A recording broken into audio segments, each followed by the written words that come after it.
You're locked in with Dexter Johnson, and this is Gospel Deets, and we are bringing the hottest Deets to the streets.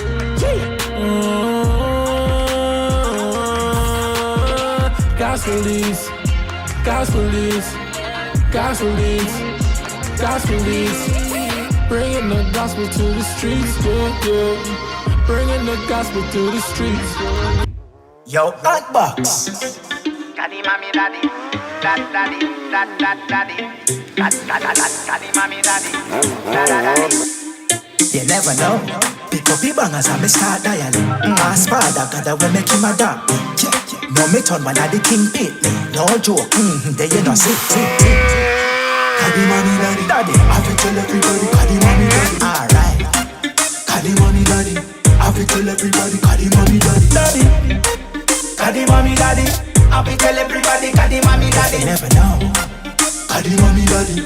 I will tell everybody. Daddy, mommy, daddy. When me want nothing, me go call him. Cash in a middle of the month, call him. Mountain salary sharp, me still a call him. Daddy say me fi call him. Alright, no credit, but signal it a send. Me no need no flow, no digicel. Quick and fast, money dep and make that it a spend. Louder than 50 yen. Caddy mommy daddy, I will tell everybody. Caddy mommy daddy, mommy daddy. Caddy mommy daddy, I will tell everybody. Caddy mommy daddy. Caddy mommy daddy, I will tell everybody. Caddy mommy daddy. You know here. Caddy mommy daddy, I will tell everybody. Caddy mommy daddy. Hospitals today in the place is him with Mark Johnson. Is him general himself. No people remember him as the beard man. But today we want to learn a lot more about Mark Johnson, what he's been up to, what he's doing. You see me, what the new plans are. Because you see me, the boss apparently upon this new venture, you know. Be a new song me, I see on video. Bike and them something there, you see me? So more want to go on Deets, you see me? So stay tuned as we go in a Gospel Deets. Caddy mommy daddy, Caddy mommy daddy, I will tell everybody. Caddy mommy daddy, every day. Caddy mommy daddy, I will tell everybody. Caddy mommy daddy. Gospel Deets is brought to you by Dre's Body Delish, Edge Accessories, Trappings Wear, Miko, Page Magazine, Wayne's Discount Center, and Caribbean Gospel TV. So Gospel Deets, we are back. You see me, I know we want to find out. But Mark, what go and talk to people and big up yourself. I'm good man.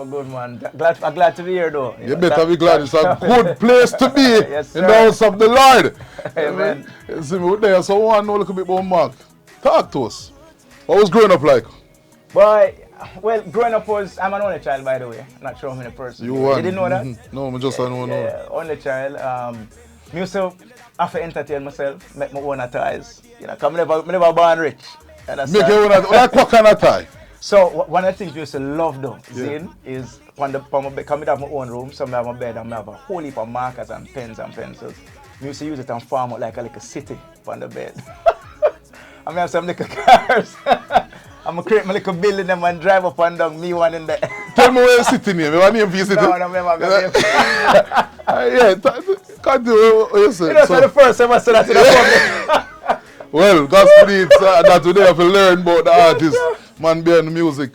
Yeah, I started music at age 7, formal training classical piano under the Associated Board of the Royal School of Music. And mommy and daddy tell me so I just start, I never like it.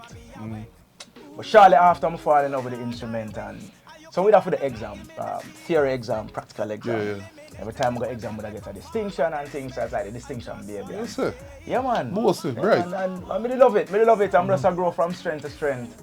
Went to Harborview Primary School. Born in St. Catherine, moved to Harborview when I was age 1. And just moved to, I think I lived at 3 different places in Harborview growing up. I think so. Harborview are like my hometown. Yeah. So when we get married and we move out from Harborview when I was about 31, yeah. And now living in St. Catherine. But so regularly got airport, go look and come back. Yeah, hey, as a time about that, you remember back in the days when you have a family member go foreign, yeah, you know. Take bus from country and dress up in your Sunday best and waving no what I'm thinking there. So we are looking about the childhood and things. Now when you reach a church, they left this so you know music school, you reach a church. No, we're born and growing in a church, you know. Yeah? Yeah, man, father, pastor and thing. Yeah, pastor, yeah. Oh, they give so much talking, man. Oh, God, man. Yeah, man, Pastor Peter, man. It was church at? Which church at, by the way? Grace Gospel Hall in Harborview. see? Yeah. I don't know if you know the Harborview driving. It was a highlight in Harborview back in the day. Every time that was video cassette. Not for your people, probably don't even know video cassette. I know. You probably don't even know video cassette. I know about video cassette. Okay, I want to tell you what. No! I want to tell you what. Yeah, man, but the Harborview driving, our church is the closest church to the Harborview driving. And so weekend time, me and my cousins used to sit down on the wall and watch TV. I watch the movie them in silence. Because you can't hear it from which fire there. Yes, sir. You know, at this point, we just want to just mute the audio for God's minute. Somebody, just mute the audio. We'll just do this. He wasn't there. Yeah. For that. Alright, so that was a church life. What age you got saved? I got saved at age 19. Yeah, 1998. What was that experience for you though? What? So the thing is now, growing up in a church, I'd always have this sense that I need to surrender my life to the Lord. I'd always know that. I always know it was the thing to do. But as a teenager, you run from that for various reasons. And I remember my dad was teaching my cousin and I to drive. And this cousin is like a brother to me. He's like the brother we never have seen.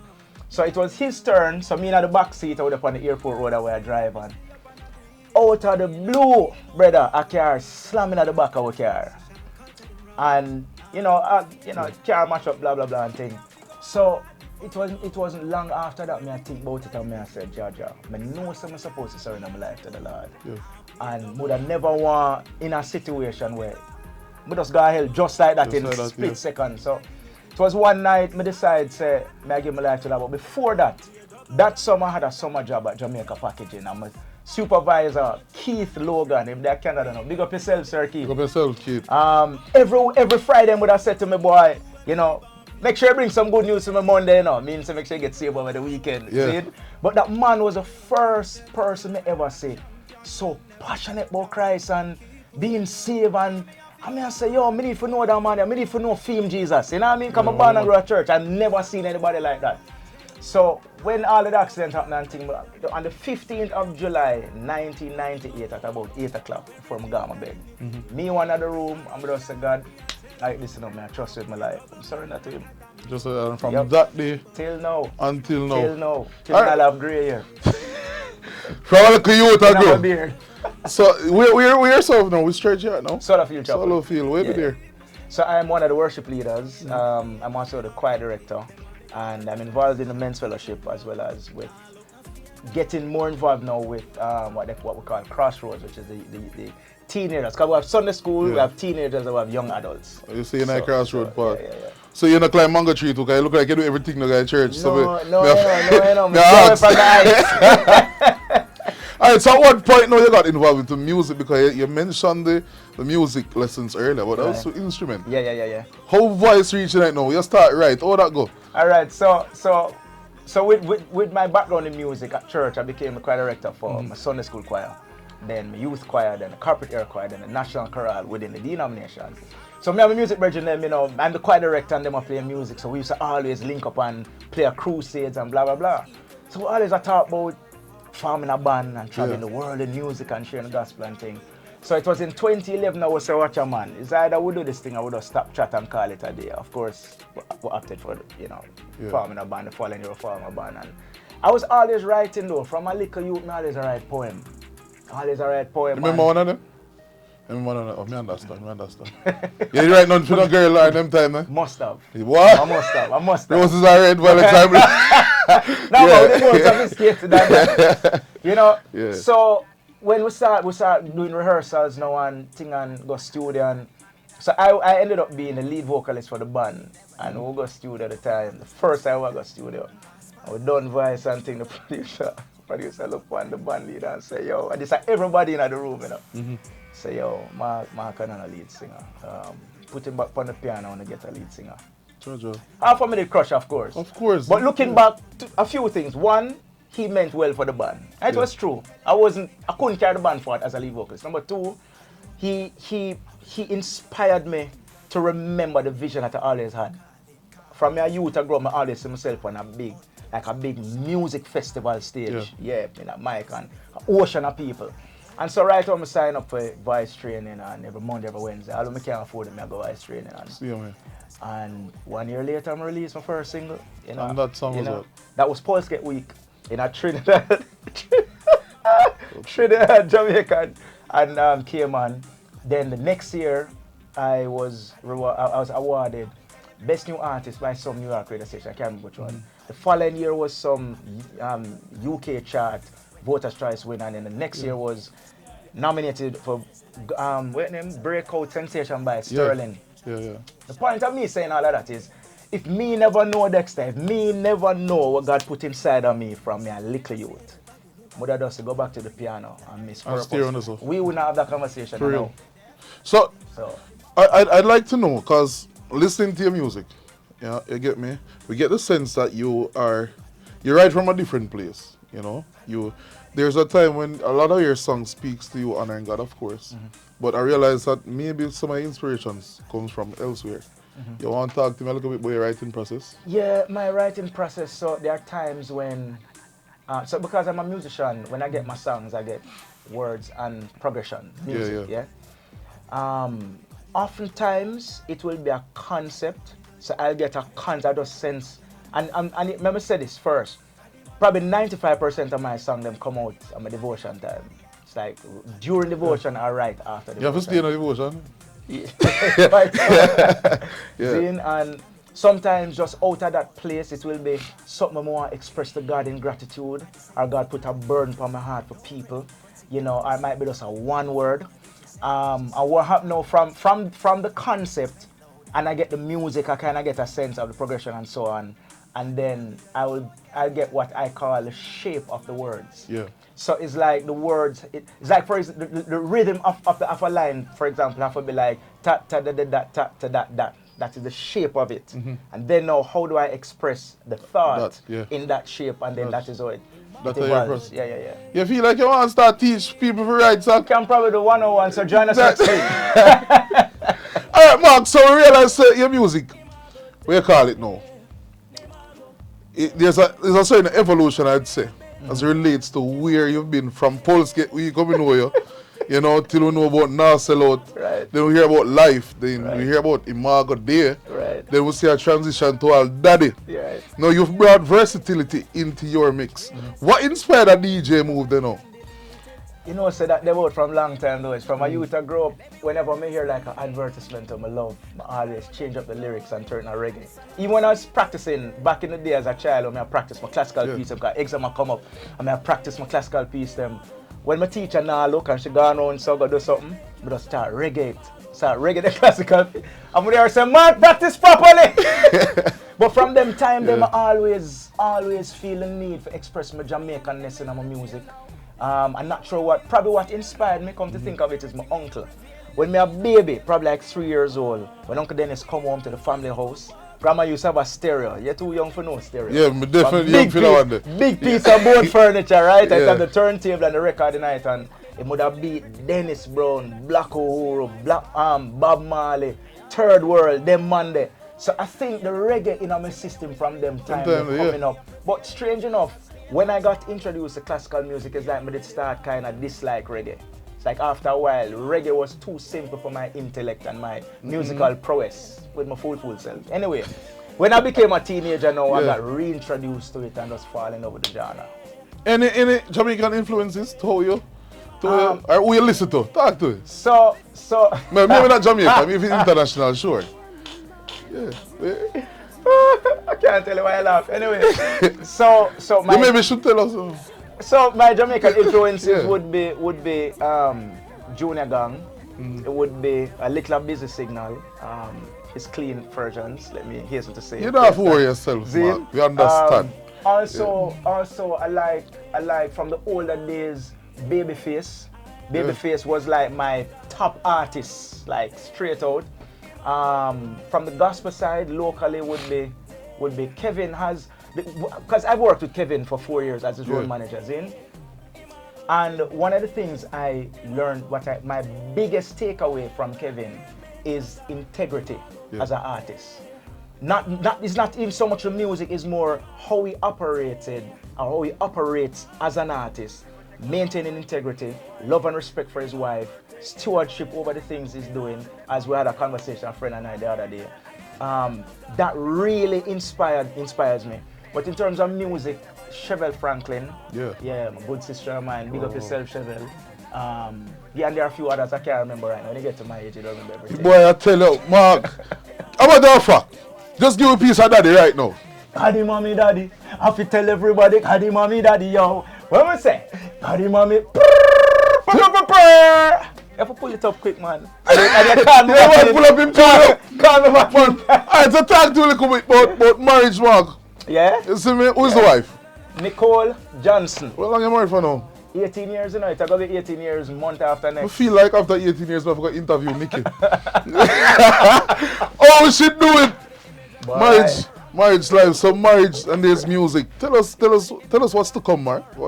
What can we expect? So right now we're working on, there's some talk about an album. Yeah. There's talk about some more new music this year, right? There's talk about events. We have an event in the pipeline. We don't have a timeline yet, but there's an event coming. Also, we recently launched our mentoring program for 24 inner city boys. And we'll meet with them every Friday, pouring into them. And the idea behind that is, when you get to my age, I mean, separate and apart from my passion for the next generation, but it's like the older I get, is the more I feel a need for legacy, to leave in legacy. And I struggle with low self-esteem, like right up to almost age 39. That I just way they overcome low self-esteem. So I feel a personal sense of responsibility for help the next generation, especially the youth and the boys. Help them to understand identity, help them to understand their value and their worth. So that, Dexter, if we have solid boys, we'll have better men. If we have better men, it means that we have better husbands for our women. It means we have better fathers for our children. It means we have better politicians for our government. It means we have a better society. Right now, prison, full of man. Graveyard, full of man. Street corner, full of man. It's like our Jamaican men, we're an endangered species. And so me feel this burden for help. I may start from the little primary school youth them. So we launched that last year, October, and we're going to stay 3 years with those boys. And we keep adding and us growing that thing as resources become available. Excited about that, man. Certainly, but you've always been that kind of advocate as relates to people and their identity and what we're about, because we can remember your Imago Day tour. Yes, you sir. understand? You were very big on that. If nobody know about the brand, me don't know, you don't know. You have to see it. You get me, I say? And Imago Day, you come up with some Latin thing for just an image of God, like a good, you understand? Like my mother always say, God favor me, but not look like me. You understand?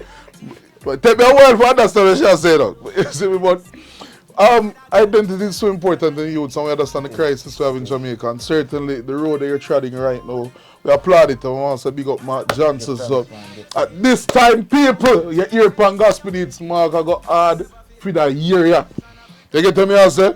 So, actually, you have to give me a piece of a new song for the Deets. Yeah. Sorry, you have to, it's a platform we get first privilege. That's the word, man. The one I know name, the one I name Nobody's in, and the chorus is simple, and you feel free to sing along and drop something in the chat. Nobody, no they like you. Nobody, no they like you. What am I saying? Nobody, no they like you. Nobody, no they like. You want to pull up this song again? Mark, you sing like you. What? Gospel Deets. You see me? We thank Mark Johnson for passing through. Come bless up the place. Big up Gospel Deets before you left. Yeah, man, that Gospel Deets keep going. You know, I watch the thing I grow from strength to strength, and I really love what I say. Keep supporting Gospel Deets. Share the link. It's still not too late for share the link, you know, because it's going to go on YouTube same way. So share it, spread it, and bring 10 more people next time. Yeah, right now. Yeah, that's what I say. So Gospel Deets, big up with yourself. Enough love. See you soon. As I start dialing, ask Father God when make him a dog. No me turn one of the king beat me. No joke, they you know see. Daddy, mommy, daddy, I have to tell everybody.